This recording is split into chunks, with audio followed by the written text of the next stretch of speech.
These are the type of clips I use on the long lines. I also use the brass ones because I'm out of these. I bought these 20 years ago, and these are the last of them I got.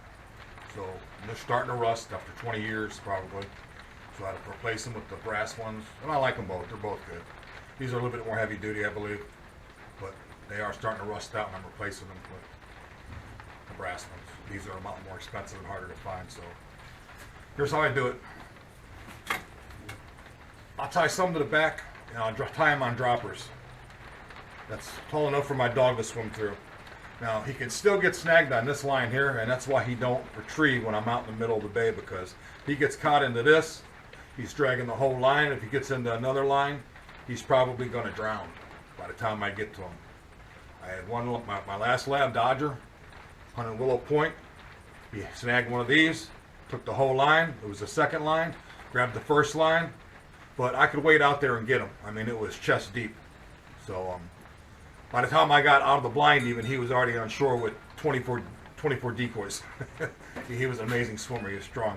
He's not as strong as Dodger was. So he gets tangled up in a dropper line, starts dragging the whole line with him, and there's more ahead of him. He's gonna snag those and drown. So he only retrieves long lines when I can get to him. And that's usually when I'm on shore. And I may have to go 20 yards out. I'll go 20 yards out and swim back in and get him if I got to. I've done dumber stuff than that in the cold water, but when I'm out in the middle of the bay 200 yards out, that's just too risky, so he don't retrieve. I am thinking about putting a pad in here, a dock for him, and anchor up, motor out to where the duck is after it's clear of the lines, and let him jump out and we'll get it and bring it back, get up in the ladder. I've seen people do that. I never thought of that before, so that's in the works for putting a ladder in here, so I may do that. But these long lines, and I do just like this. Grab the first decoy, and I like to tie some to the back, some to the front. That makes them look more natural. I mean, divers might be all in one direction every now and then, but don't look right with puddlers or geese. So one in the front, one in the back, if you can.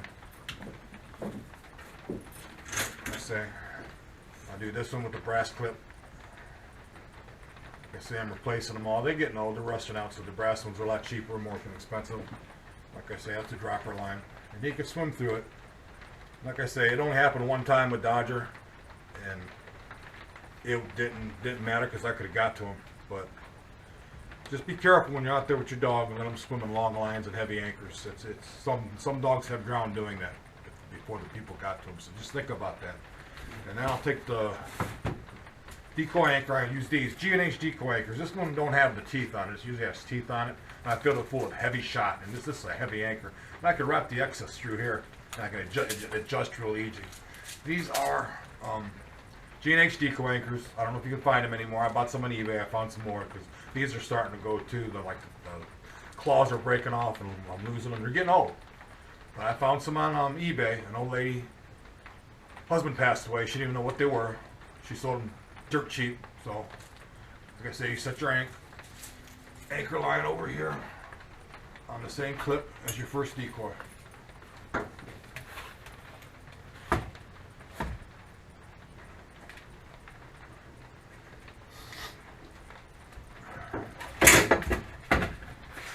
That's what it looks like. Anchor line, decoy line. I throw that out, and there it sets. Then if I need more depth, boom, boom, too deep, good to go. And what I'll do when I'm placing these in the boat, I'll wrap them around the decoy. There we go. Boom, boom, boom. There we go. First decoy in the water. I know it's the first decoy because I got the anchor on. I do this with this one here.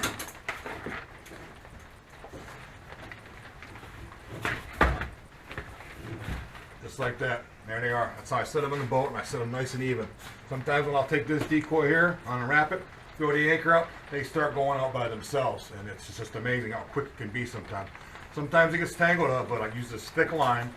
It's got to be sinking line. You don't want this line to be floating. You want it to be sinking. Some guys do the trick of tying a little piece of chain in the center, floating rope. Get sinking rope. It's not hard to find. It's probably a little bit more expensive, a little more durable.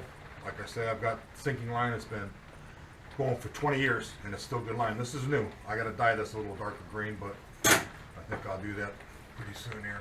But that's my setup, and it works pretty good. I do 10 for geese, line of 10. I think 12 looks a little weird. 10 and 8 seems to do better, and I'll throw some singles out too. I usually throw about 4 to 6 singles around the lines, and that gives it a natural appearance instead of the lines.